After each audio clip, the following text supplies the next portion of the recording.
Assalamu alaikum. I hope you all are doing good.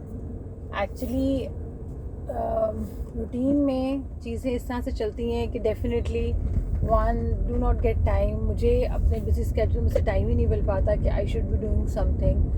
And yes, I want to talk, so I find ways of doing so. मुझे एक parent ने approach किया जिसमें mother was very concern because she was concern about the thing कि उनकी जो she is a mother of 3 daughters and 2 sons. And वो ये कहती हैं कि जी हम जो हैं एक अब्रॉड से इसलिए वापस आए थे क्योंकि हमें लगता था कि वहाँ का कल्चर हमारे बच्चों के लिए is not good. But then she says कि अब जैसे से हमारे बच्चे बड़े हुए हैं और सब कुछ है, हमारे कल्चर के अंदर भी वही सब कुछ आना शुरू हो गए जो जिस कल्चर को हम छोड़ कर आए थे, और उनको अपने बच्चों के अंदर वो चीज़ें नज़र आती हैं जो उनको लगता है कि नहीं होनी चाहिए. और बीइंग अ मुस्लिम कंट्री हमें उन चीज़ों को रोकना चाहिए. आई एग्री, बट उसमें हमारा अपना पार्ट बहुत ज़्यादा इम्पॉर्टेंट है क्योंकि जब हमारे बच्चे छोटे होते हैं we don't bother for all these things and we think कि अभी तो छोटे हैं, बड़े होंगे तो ठीक हो जाएंगे या सीख जाएंगे. और 99.9% पेरेंट्स ही ये सब कुछ कर रहे होते हैं. अग्री के बच्चे बड़े होते हैं, उनकी चेंज होती हैं हैबिट, सब कुछ होता है, बट स्टिल होता क्या है कि बच्चों के अंदर कुछ चीज़ें इस तरह से इनकलकेट कर जाती हैं कि आप चाह के भी बच्चे की वो चीज़ें चेंज नहीं कर पाते. बच्चे की वो हैबिट्स इतनी स्ट्रॉन्ग हो चुकी होती हैं कि वो उसके लिए एक रूटीन बन चुका होता है. That becomes a life style for that child.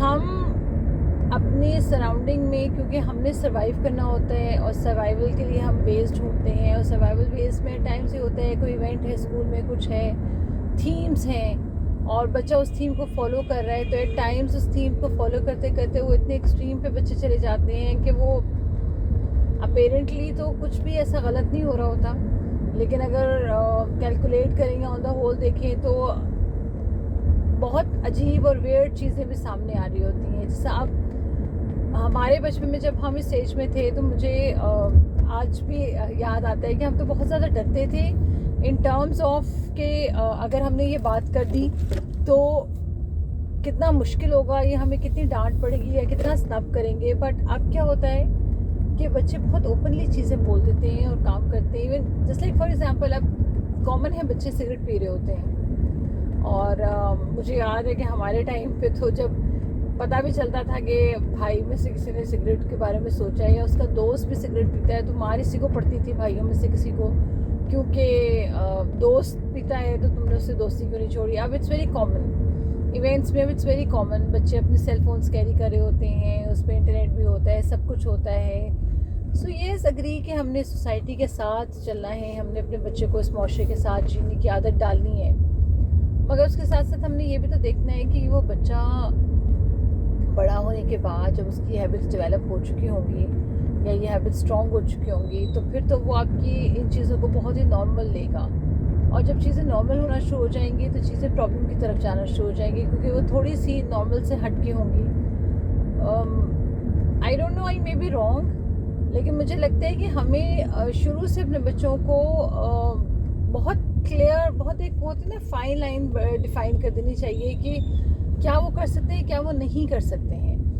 अब मैं देखती हूँ बच्चियाँ निकलती हैं घरों से बाहर तो they are in a different appearance, और घर से बाहर निकलने के बाद किसी फ्रेंड के घर इकट्ठे हुए, कुछ हुए तो उनके हुलिये बदल जाते हैं और सब कुछ हो जाता है, विच इज़ नॉट. हुलिये बदलना इज़ रॉन्ग. जिस हुलिये में आपने जाना है कन्विंस योर पेरेंट्स, और वो आपको उसी हुलिये में घर से भेजें ताकि आपके पेरेंट्स जो है कल को शर्मिंदगी का सामना ना करना पड़े उनको, कि अगर उनको ये पता चले कि आपकी बेटी इस तरह के हुलियों में थी, या कोई देख ले या कोई बता दे. लाइक अब छोटी छोटी बच्चियाँ इतनी हैवी मेकअप में होती हैं, इतनी हैवी ज्वेलरी में होती हैं, और उनके लिए इट्स वेरी नॉर्मल क्योंकि मदर्स को भी स्पेशली ये लगता है कि अगर नहीं करेंगी तो बाकी बच्चियों ने किया होगा, they feel bad, they feel odd. ऐसा नहीं है, they won't feel odd, they won't feel bad. Actually मुझे लगता है कि उससे उनको पता चलेगा कि सिंप्लिसिटी इज़ द बेस्ट. और आप जितने सिंपल होंगे, जितने रेगुलर होंगे, आपके लिए चीज़ें और ज़िंदगी उतनी ही आसान होगी।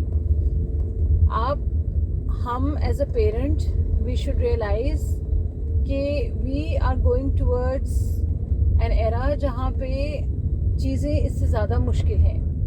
हम अपने बच्चों को स्कूल ड्रॉप कर देते हैं, बच्चे स्कूल में होते हैं, सेफ होते हैं, we pick them and we take them home. जब वो बच्चे इवेंट्स पे या सोशल गैदरिंग्स में होते हैं तब वो हमारे साथ नहीं होते। यस, उनके पास हमारी वैल्यूज़ होती हैं, सब कुछ होता है, लेकिन उन वैल्यूज़ को इतना स्ट्रॉन्ग करने की ज़रूरत है कि हमारी सोसाइटी जो है वो अब्रॉड, बाहर के मुल्कों वाली सोसाइटी ना बने। हम पाकिस्तानी ही रहें, हम मुसलमान ही रहें, जो हमारा कल्चर है, जो हमारी ट्रेडिशंस हैं, हम उन्हीं को फॉलो करते रहें और उनके साथ ही इन सब चीज़ों को लेके चलें ताकि आप और आपके बच्चे एक खुशहाल ज़िंदगी गुजार सकें। अल्लाह हाफ़िज़।